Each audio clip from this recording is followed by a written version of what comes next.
Ay, isa mapagpalang araw sa inyo. Nako, eto na po. Breaking news po, no? Attorney Vic, may sinuplag na naman na reporter, no? At eto po, nagpakita po ng resibo si Attorney Vic Rodriguez. At talagang dito sa mamang ito, hindi mo kayang kontrahin to eh. Napapansin niyo ba? Sa lahat po ng vlogger, kinokontra lagi si Marcoleta, kinokontra si lahat ng tumitistigo, lahat ng lumalaban sa katiwalian, kinokontra. Bakit si Atty. Vic Rodriguez hindi nila makontra-kontra? Alam nyo bakit? Kasi abogado to na real talk. Walang tinatago. Wala siyang sinasabi kung tahasa niya sinasabi, Martin Romualdez, Saldico, talagang pinapangalanan niya. Hindi katulad na iba dyan, yung mga pinklawan, di ba? Hindi mapangalanan. Singit na silang singit, nagmamasid lang sila, hindi nila mapangalanan kung sino dapat ang panagutin. Amantalang ito, sabi ko nga sa inyo, sino ba pinakamalapit sa Pangulo noon? Di ba, Atty. Vic Rodriguez? Sino pinakamalapit na Pangulo ngayon? Si Amy Marcos, siyempre kapatid. Walang iba nakakakilala doon sa tao at pwedeng paniwalaan na, possible na paniwalaan, siyempre yung mga dating kalapit. Di ba? Kaya ngayon, isa-isa na eh. Di ba? Ngayon, dito, matatalakay natin dito na talagang binastos si Atty. Vic Rodriguez ng reporter. Dahil ang laman ng pag-uusap na to tungkol kay BBM at sa mga nangyayaring issue. Kasi ang mga pinklawan at yung mga loyalista, tulog na tulog sa nangyayari.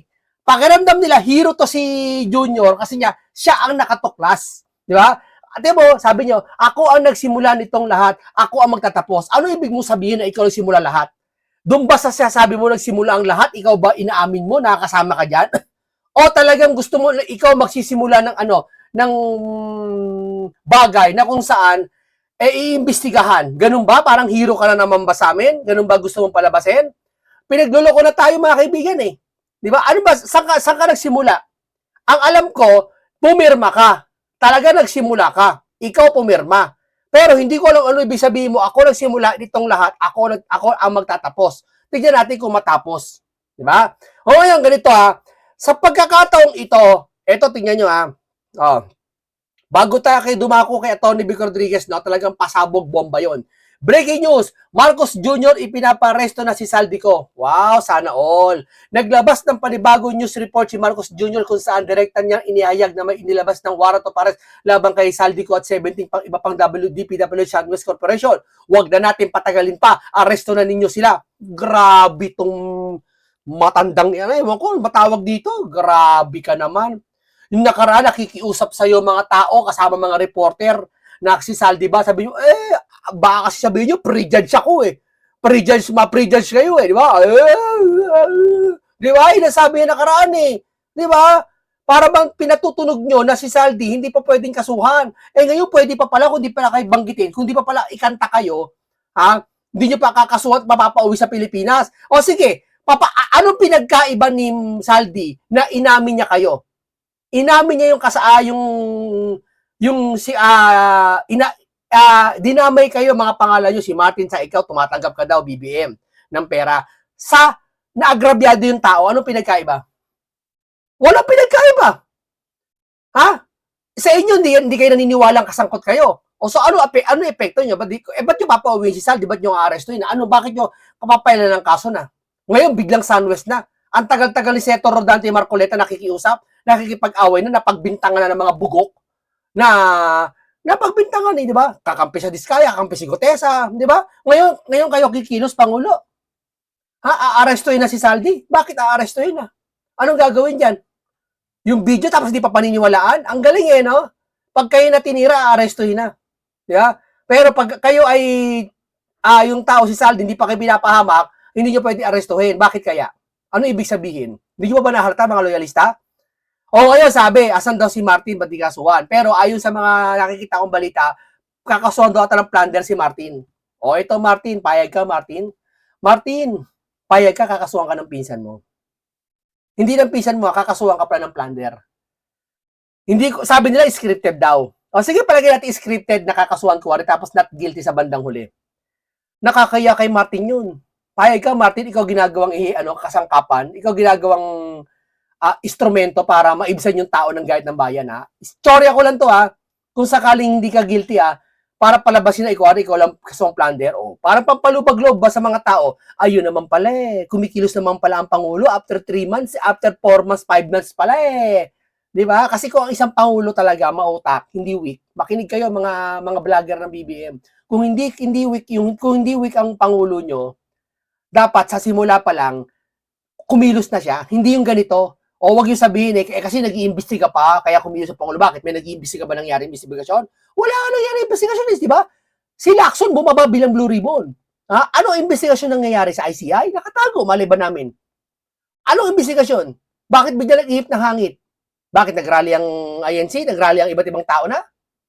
Ha? Kailangan pa ba lumabas ng tao para mababilisan to?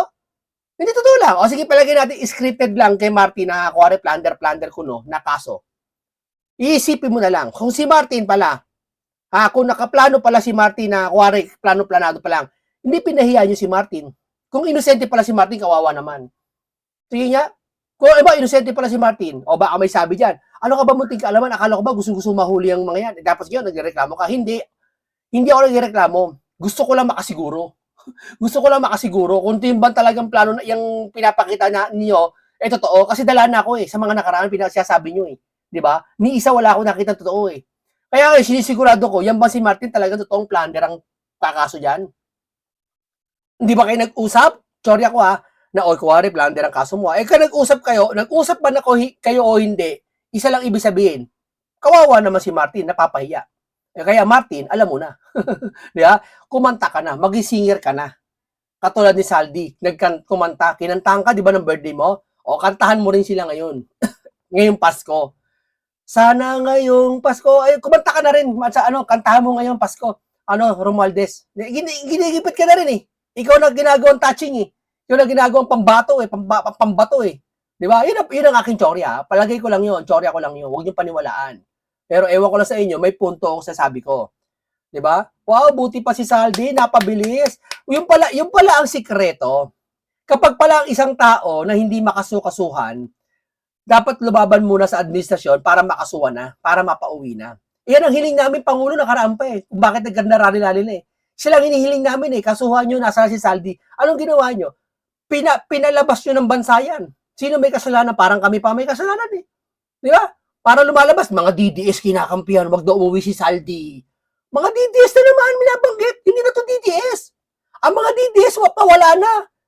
Ang mga nakikipaglaban na ngayon, mga neutral na tao kung saan nahihirapan sa sitwasyon na nangyayari ngayon. Huwag nyo naman sabihin DDS pa rin yung mga yan. Para si Anticler wala ibang bugkang bibig DDS Yun lang kasi kaya niyang tirahin Yung mga pinklawan, hindi niya matira. Nagtumira ba siya ng pinklawan? Hindi. Hindi, di ba? Pero, ilan sa mga pinklawan obstructionist. Pero di nyo tinitira. Bakit? Kasi pinsan yung asawa. Pinklawan. Diba? Ngayon lang yan, syempre. Ito. Pakinggan natin si Vic Rodriguez. Tila man napahiya ata tong reporter. Hindi ko alam kung napahiya ba o ano. Ako sa tingin ko parang nasoplak ng bahagya. Atty. Vic Rodriguez ba naman kalabanin mo? Sabi ko sa'yo malupit tong taong ito. Pag ito naging senador, walang mananalo. Direct to the point, prangkahin niya mga senador. Yan sila Boy Tago. Si Senator Marcoleta, mabait pa Nagtitimpi pa yun Nagagalit lang. Ito hindi, mapapahiya kayo dito kay Atty. Vic Rodriguez. Maniwala kayo sa akin. Panoorin natin to. Into the program. Hi, Carmina. Good afternoon, and good afternoon to all your viewers. Thank you for inviting me. All right. The president is on his third executive secretary, Attorney Rodriguez, the third in his 3.5-year-old administration. What does that tell you? Well, for me, as a Filipino and as a lawyer, it doesn't augur well. Especially yung nangyaring shake-up or revamp in the cabinet ay nung nasa gitna tayo nung itong massive issue of massive corruption and looting of public funds. Nadagdagan pa ito ng issue ng drug addiction. So, yung investors' confidence, both foreign and local investors, it will not be comforting for them to see that key positions in the Marcos Jr. administration ay may mga movement. Yung corruption issue alone, Carmina at mga kababayan, hirap na silang lagpasan. Nadagdagan pa ito kagabi doon sa revelation mismo ng presidential sister regarding the president's drug addiction. Mhm. So ang issue na pumapalaot sa ating bansa ngayon, hindi lamang korupsyon, kundi drug addiction. Here's the thing, though, Okay. Attorney Rodriguez. We're not just talking about some administration here. We're talking about an administration that you helped put into power. What is your sense, from your vantage point, how would you describe the Marcos administration now? Magkakaroon na ito ng inability to govern.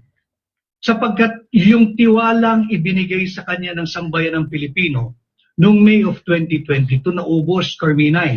Nalulungkot ako in a way because ang daming nagtiwala noong 2022.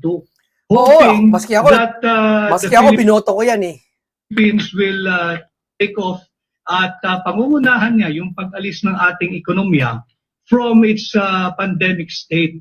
Pero nakikita natin ngayon, bagsak ang ating GDP, bagsak ang ating foreign direct investment, bagsak ang ating piso, bagsak ang ating stock market. Pinagtatanggol pa rin ng ano yan, pinagtatanggol pa rin ng mga loyalista yan. Hindi nila ma-explain yan bakit bagsak. Isa lang siya sabi nila, nakaraang administrasyon pa yan, inaayos ng BBM ngayon. Ang tutulig no, hindi ko lang kung nag-aral ba itong mga to, o sumisingit lang, nakikipolitika lang, nakikisingit lang sila. Di ba? Wala silang kaalam-alam, nakikiano lang sila, nakikisingit lang sila, mali-mali pa. Yung mga nagko-comment, di ba? Mali-mali pa. Tignan mo yung social media nila, tignan mo yung edad. Nasa mga 60 plus na, yung mga 50 plus na. Ganoon ang pangakatwira, no? Nakakahiya. Sir, nakakahiya naman kayo, yung mga nanay tatay dyan, yung mga loyalista, nakakahiya naman kayo. Mag-sorry kayo, mag-research kayo. Lahat ng bagay ngayon, may batayan, hindi haka-haka lang. Di ba? O, bagsak ang presyo, bagsak ang FDI, bagsak ang FDI, ba, ano yung foreign, pagdak ang piso. Ayun ba, Duterte pa rin may kasalanan? Malak ng tete naman kayo. Bagsak ang kumpiyansa. Kumbaga, ibig sabihin, ikaw nagpagawa ng bahay. Ikaw nagpagawa. Parang ganito, lumipat na yung may-ari ng bahay, nabili mo yung bahay, lumipat na may-ari ng bahay. After 3 years, pinagawa mo yung bahay. Sa'yo na yun, sa'yo na titulo noon. Ha? Nung binagyo yung bahay, lumindol, naguho, sisisi mo yung may-ari ng bahay noon? Parang ganun kayo ganun! Ganun ang katumbas nyo. Kaya nga kayo nilagay na presidente niya o mga namiminuno sa bansa para bago na. Kung ano yung kapalpakan ng dati, ayusin nyo na, huwag nyo na isisi sa iba. Kayo naman. ng mamamayang Pilipino. And again, Napaka- hindi lamang sa issue na ng korupsyon ngayon, kung hindi yung issue ng drug addiction, bumalik na naman Naku! dahil nga categorically, sinabi ng presidential sister mismo kagabi, yung pagiging drug addict ng kanyang kapatid, ng Pangulo mismo ng Republika ng Pilipinas. And this is serious. You know, you have to take into consideration Pinapano ng mga vlogger, no? Piling doktor na. Isa na lang kidney ng Pangulo, dinonate na. Imposible naman na makapaggamit pa yan. Bugok. Pag isa kidney, pag walang sakit, parang normal lang yun. Dinonate. Hindi sana pinagbawal yung donate kung talagang, ika nga, nag-donate ka. Bakit pwede yung donate sa mga doktor? Ibig sabihin, regular ka pa sa buhay mo, normal yung buhay mo. Pag nag-donate ka, walang pinagkaiba yun. Bugok. what I always and repeatedly say, yung Article 11, Section 1, public office is a public trust. Public officers and employees must at all times be accountable. Pero ito pampalubag-lob Ang alam ko, kakasuhan yata ng plunder ng Pangulo, yung mga sangkot, pati si Martin yata. May pinakita siyang ganun, hindi ko makita po. May pinakita si Junior ng ganun eh. Di ba? Tingnan natin. Mamatuloy. Tingnan natin. To the people. Yung drug addiction, Carmina, is not just a crime. It's a brain disorder. It's a public health issue. It's not a crime. Isa, brain disorder pala. Makinig ka, Miss reporter. At yan may kinalaman din sa Article 12, Section 7 ng ating saligang batas that in cases of serious illness of the President, the public must be notified as to his state of health. Here's the thing, though. As I said a while ago, Attorney Rodriguez, you helped. You were Yes. also responsible in Yes. putting this president to power. Didn't you see any of these allegations of the president's sister way before it was divulged by Senator said Amy this- Marcos? I've said this many times, Carmina, and I will say this again in your program. I am no virgin when it comes to talks of his being a drug addict or drug dependent or drug user. Pero wala akong nakitang personal nang kami magkasama. Hindi ko talaga nakita eh. And surprisingly, he was able to produce a negative drug test result specifically for cocaine use. And that was sometime in 2021. Pero hindi nga matapos-tapos ang isyong ito, tinuldukan pa o exclamation point pa kahapon ng kanyang kapatid. So, ang kinakailangan gawin talaga ay sumailalim sa open, fair, transparent, and credible hair follicle drug test. Tama. Kung ano man yung pamaraan ng hair follicle test, kasi pinagmamayabang ng mga loyalista, negative anya. 2021, alam mo sagot sa kanila, sagot nila, 2021, ang lapit-lapit na sa 2025. Pinalapit nila, kasi na nagbilang siya 21, 22, 23, 24, 25, apat na lang daw ang pagitan sa taon. Uy, alam ba gano'ng karami isang taon? Ha? Sa isang taon, napakalaki, pwedeng tumubo yung puno na pagkalaki-laki. Ha? Ibig sabihin, sa isang taon, marami pwede mangyari, apat na taon ang pagitan. Kung nagpa-drug test siya ng 2021, iba na yung ngayon, bugok. Laging itong mga to, pumupunta sa future. Di ba? Akala nila yung 2021, credit ng 2025 yun. Ha? Alimbawa, ganito sa ospital. Sa ospital. Pag ba sinabi ng doktor, teka, pa-check up ka ng blood chem. Ito, bibigyan kita, magpa-blood chem ka. Mapapa-laboratory. Tapos, 2025 ngayon. Sasabihin mo ba, ay, teka dok, wag na ako magpa-laboratory. Bakit? Ito pala, may laboratory test na ako. Patingin niya. Ano yan, year 2010 yan. Yung laboratory test ko ng 2010. Sir, 2010 pa to. 2025 na ngayon. Gets nyo? Parang ganun eh. Parang ganun yung resulta nyo ng 2021. Pinupunta siya 2025. Sasampalin ka, kahit sinong doktor, sasampalin kayo pag sinabi yung ganyan. Na, sir, doc, ito na lang yung lab test ko nung 2025, 2015 pa. 10 years pala naman pagitan eh. Gamitin nyo to. Yan. Iba ngayon. Magpa-lab test ka ngayon.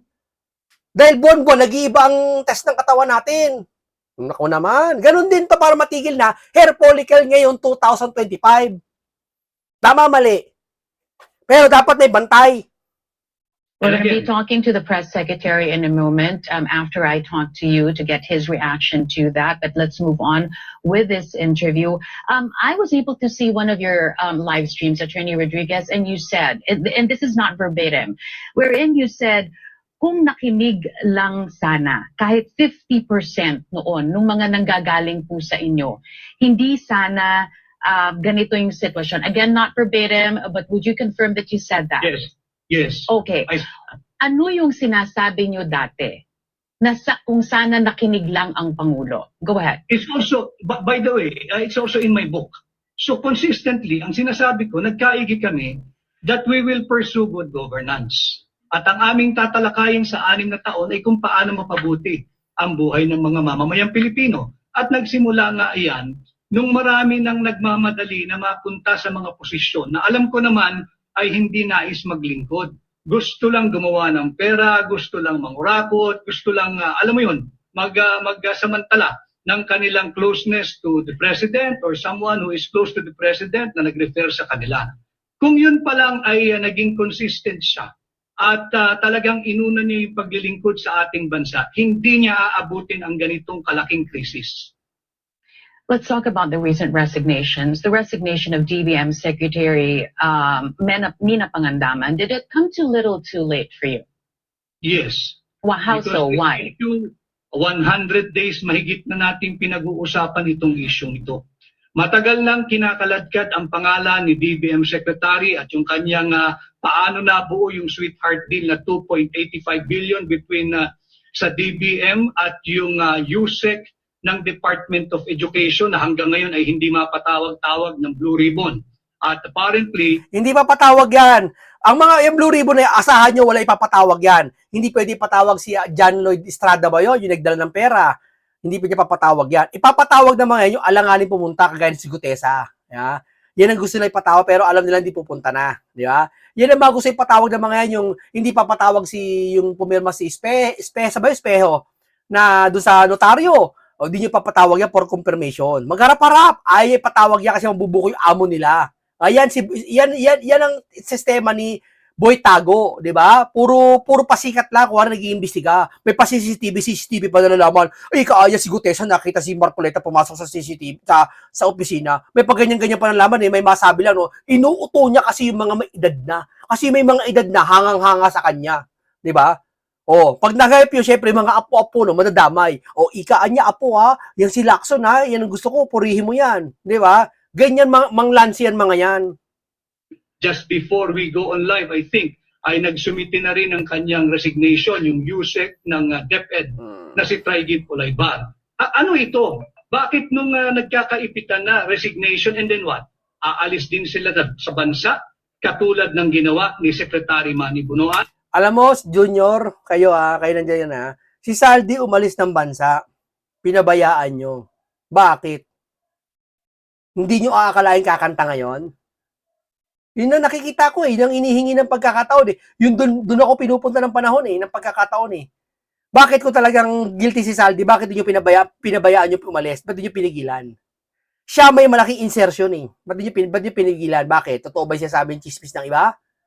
Na may kinalaman si Saldi? Ngayon kumanta na bigla kayo, hindi nyo inaakala, kaya gusto nyo pauwi na? Yung isa, yung Bunuan, umalis din. Sino ba maalis na? Yung John Lloyd Estrada, umalis na. Yung Mark Tiklawa tayo, ano ba yun? Umalis na rin.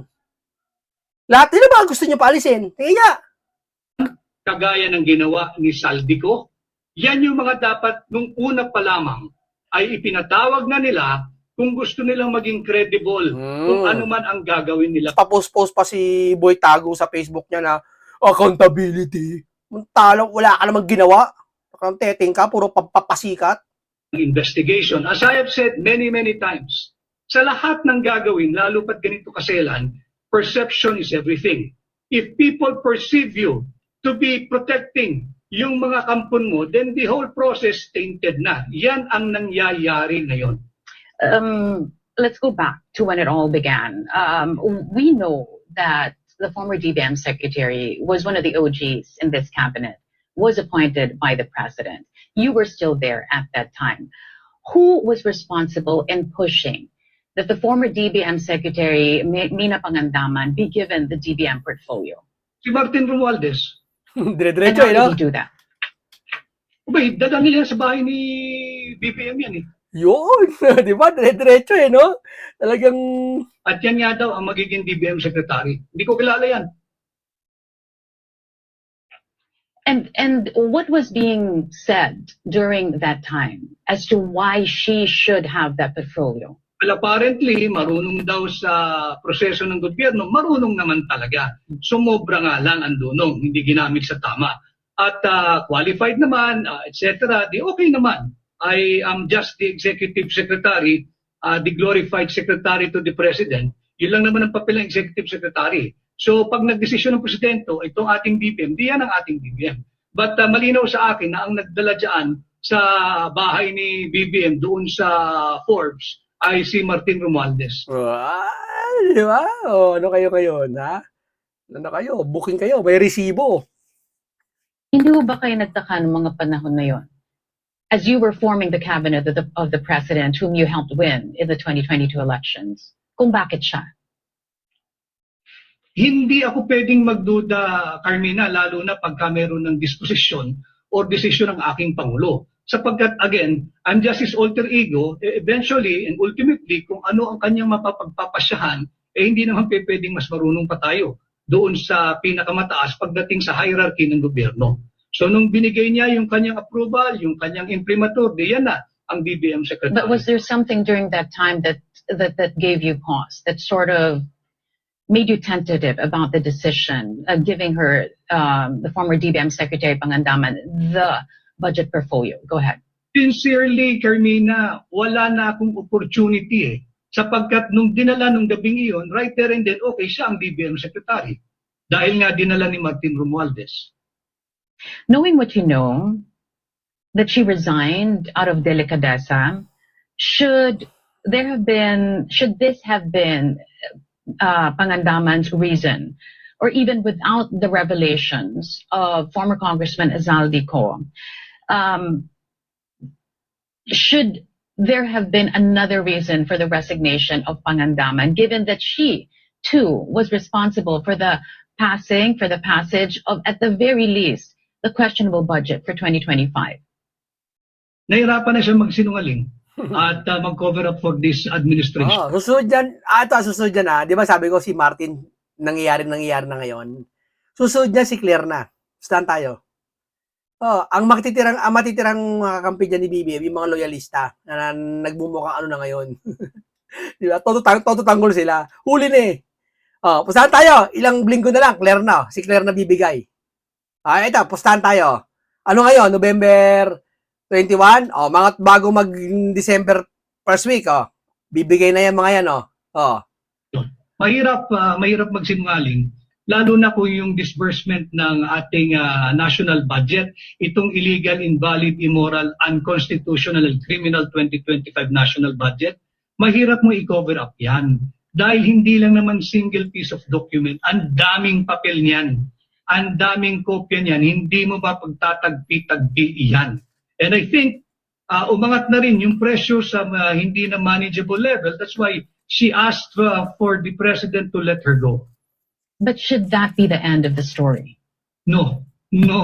Nakita na natin eh. Sabi ko nga sa iyo, perception is everything.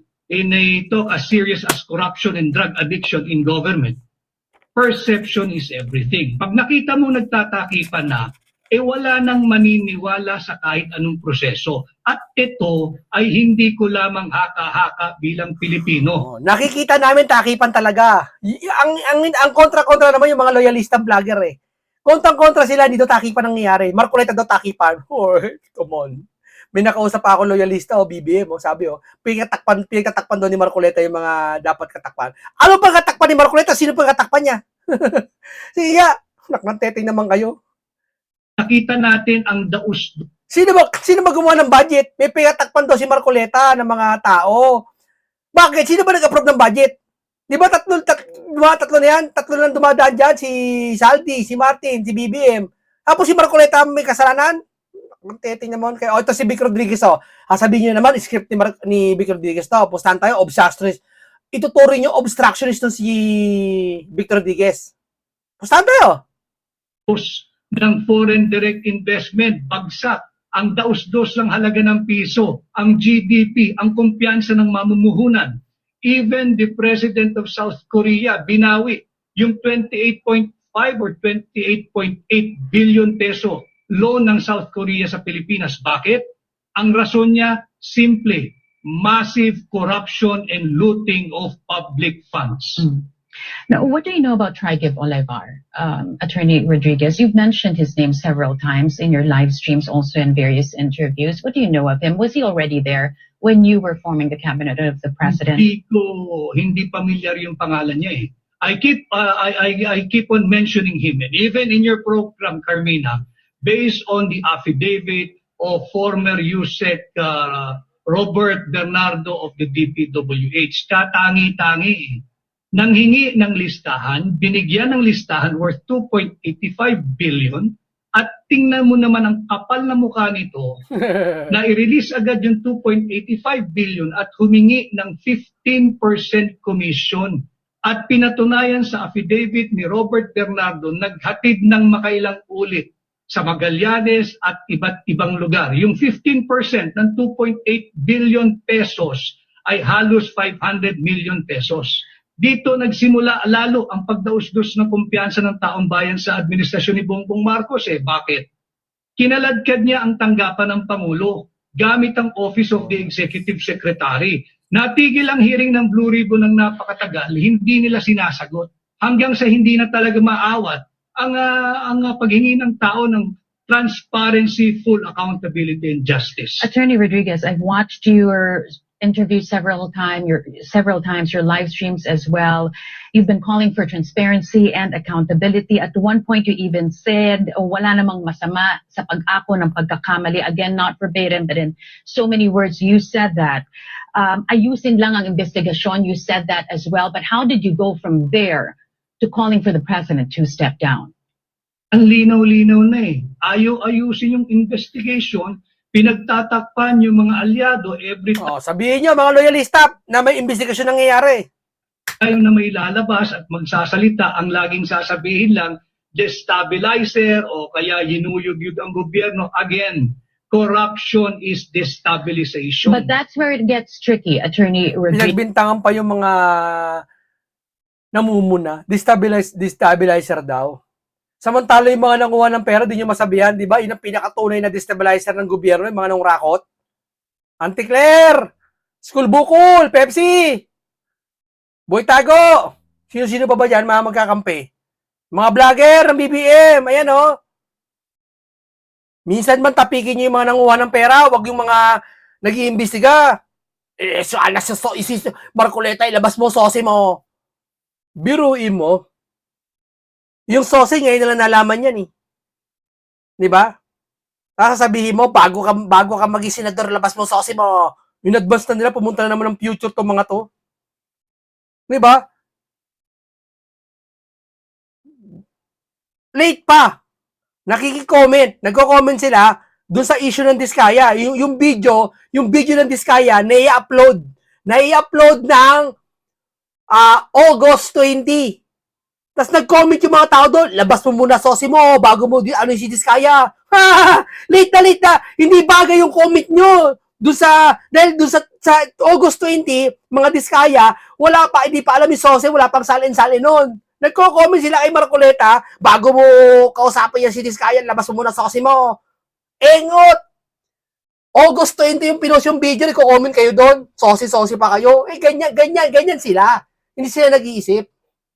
Yes, because who stands to benefit from your call for the president to step down? The Filipino people, Carmina, para matuldukan na itong korupsyon na ito. How can the Filipino people stand to benefit if the vice president takes the presidency by virtue of the president stepping down? Akala niya mako-corner niya si Vic Rodriguez, ito nyo.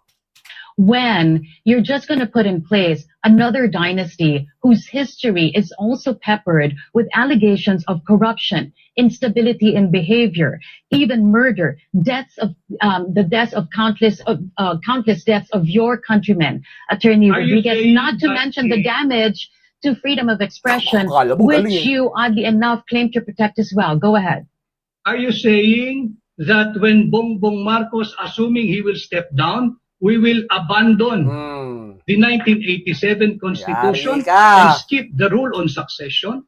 You've mentioned about murder. Meron bang kasong murder ang Vice President? Sagot! Na? I'm talking May about magagawa another pa tayo dynasty. kung She's siya another member. ang She's a naging family halal na member of pangalawang another Pangulo dynasty. na mas malaki ang boto sa Pangulo. Wala tayong magagawa ron. I never advocated anything that is outside of the constitutional loop or constitutional orbit. But here's the thing. Vice Here's the President, thing. by the rule on succession, when the President is no longer capacitated to govern, the Vice President shall assume the role of the President. But how Wala can akong you- magagawa ron. Hindi ko inimbento yun. Hindi mo inimbento yun. Iyan ang ating saligang But batas. how can you, Attorney Ah. Rodriguez, separate your advocacy for anti-corruption from this constitutional succession, as you said? The Vice President, who stands to benefit from your call, is also mired herself in corruption allegations. How does that reconcile with your anti-corruption advocacy? As a media practitioner, alam kong alam mo na walang ini-issue at clear na ng Commission on Audit ang Office of the Vice President kung ang pinatutukuyan mo ay yung paggamit ng intelligence funds. At walang nakapinbin na anumang kaso or impeachment laban sa pangalawang Pangulo. So yung iyong sinasabi na meron siyang issue ng korupsyon, yan ay gawa-gawa. Nakikita naman natin nung makakaliwang grupo na ayaw nang makabalik ang tatak Duterte na serbisyo. Ayaw nyo lang talaga. Naman. Mahihina kasi ito mga to eh. Pag nakabalik itong mga to, gusto na ito mga president. Pwedeng gumawa ng mga krimen. But hindi siguro tayo matatapos dito kahit maghapon tayo sa iyong programa Ang aking Ano ka ngayon? Sinopla ka ngayon ni Vic Rodriguez. Attorney, galing mo talaga. Salute. Saludo ko sa'yo. doon sa iyong katanungan, Marami kami natututunan sa'yo. Talagang dapat ikaw sumoplak sa mga yan.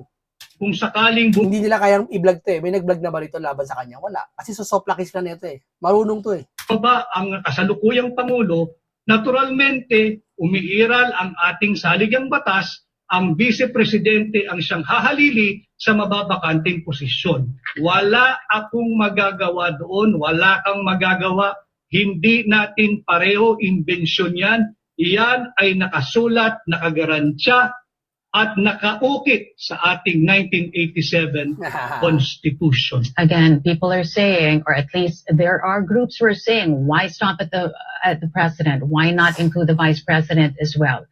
Yun ang sinasabi ng iba, ang panawagan hindi lamang ang iisa ang dapat mag-resign, kundi lahat na mag-resign because Uy! Pabor kasi sa inyo. Alam ko, pinklawan to eh. Hindi ko alam ha, kung hindi ko pagkakamali ha. they have disappointed the Filipino people. But we're going to have to leave it at that. As you said, pwede tayong maghapon magdiskusyon. But I appreciate Hindi your ka manalo kay Atty. Big. Puro pwede kayo maghapon mag-discuss habang buhay pa gusto mo eh. Kaso sosoplakin ni Atty. Big. time being with us this afternoon. Former Executive Pero okay sa'yo, ma'am. Okay sa'yo, ma'am. Dahil sa pamamagitan kasi ni ma'am, okay lang yung ginawa nilang debate. Alam niyo bakit? Kasi sa pamamagitan niya, nailabas ni Atty. Big, na-reveal niya yung mga dapat sabihin. Shoutout sa'yo, Ma'am Carmina. Okay ka. Hindi, okay siyang kadebate. Oh, hindi yung nonsense na kadebate. Kasi maraming nonsense na kadebate. Katulad nung nasa Pinoy Canada na vlogger. Nonsense yun. Huwag kayo makikipagdebate doon. Sabihan ko kasi, huwag kayo makikipagdebate doon. Pipilosopuhin kayo ng taong yun. Oh. Yung isipin mo na mga page yun sa pinapakalat niya. Di ba? Huwag kayo maniniwala doon. Kay Pinoy Canada na yun. Huwag kayo maniniwala doon. Ubod ng fake news no, sabihin ko sa inyo. No. Secretary Vic Rodriguez there. Join. Okay, hanggang dito lang po muna tayo, no? Oh, ma'am, shoutout sa iyo, Carmina. The best ka makipagdebate. Okay sa akin to kasi ako nakikipagdebate ako eh. Mas gusto ko to. Kasi ito, i-reveal mo yung sasabihin mo. Hindi siya tatago, dire-diretsa. Di ba? Oh, paalam sa inyong lahat.